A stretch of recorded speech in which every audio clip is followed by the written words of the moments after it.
Now you know what this is. This is a satellite, but you've got to remember that this is only one type of satellite, and this is really what we call an artificial satellite.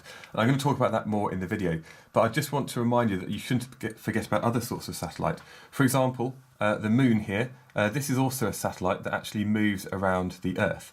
And we do have these natural satellites that move around objects as well. And basically a satellite is just going to kind of form this kind of, just go into this kind of nice orbit.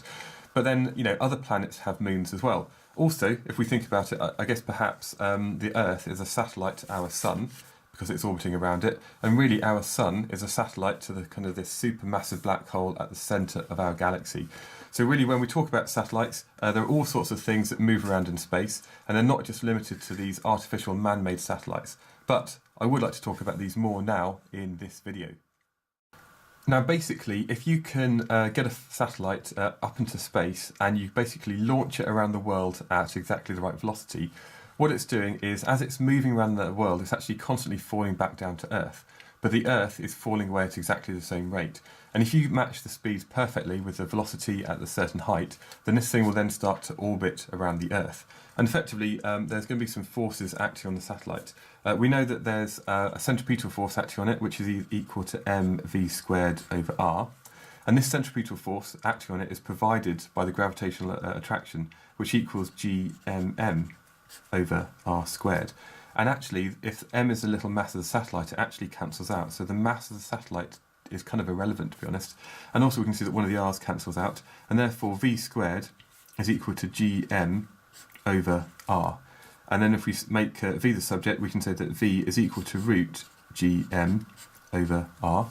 And effectively what this means is that at each sort of height above the Earth, the distance r, the satellites need a certain velocity in order to move around it. And in actual fact, there's two main sorts of satellites that we have.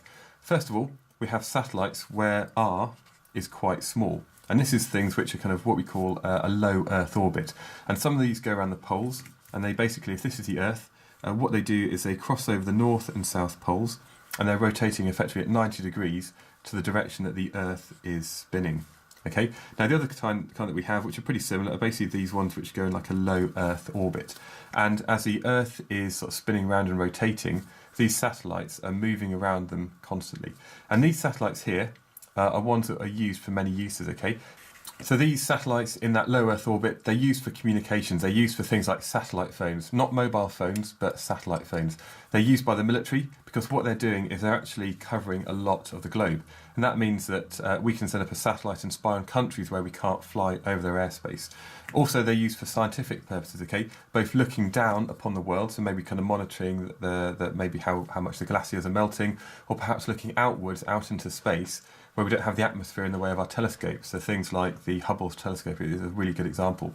They're used for monitoring the weather, so you know whether to wear flip-flops or wellies when you go out in the morning, and also finally for GPS. And GPS is really useful. The Americans have a big system up there, the Russians have a kind of similar system, and also the European Space Agency is putting up a system in the next few years. And basically this allows us on Earth to kind of track our position to within less than a metre. And there are so many uses of this. But basically these satellites here, they all orbit at quite a low height. Because r is quite low, then v must be quite high.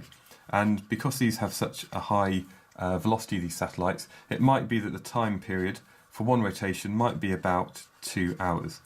And in one day they can do many, many rotations around the Earth.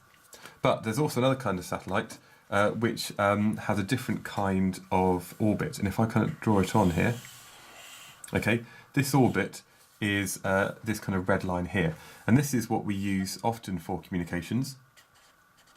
And these satellites here appear to hover above the same point on the Earth. Because effectively, if we can have these orbiting above the equator with a time period of 24 hours and moving in the same direction, these occupy a fixed portion of the sky. And these geostationary satellites, what they do is they are brilliant for communications because it means that we can basically bounce signals from one point of the world over to this satellite and back to another point. And because the satellite's always in the same position in the sky, you don't need sophisticated systems to track where the satellite is. You can build big fixed dishes on the ground to send and receive these signals. And you might notice if you ever see a load of houses that have satellite television, all the dishes on the side of the houses always point in exactly the same direction. And effectively, for a satellite to be geostationary, three things must be satisfied. So these geostationary satellites which orbit above the equator, they must rotate in the same direction and have a time period of 24 hours. If that's the case, then they're geostationary. If not, then it might be a low Earth orbit or a polar satellite used for many uses, often for spying and so on. Okay, so basically these are some of the uses of artificial satellites. But you've got to remember that satellites don't just orbit the Earth, and we can think about the natural satellites, perhaps the moons, that maybe orbit the other planets in our solar system and indeed the universe.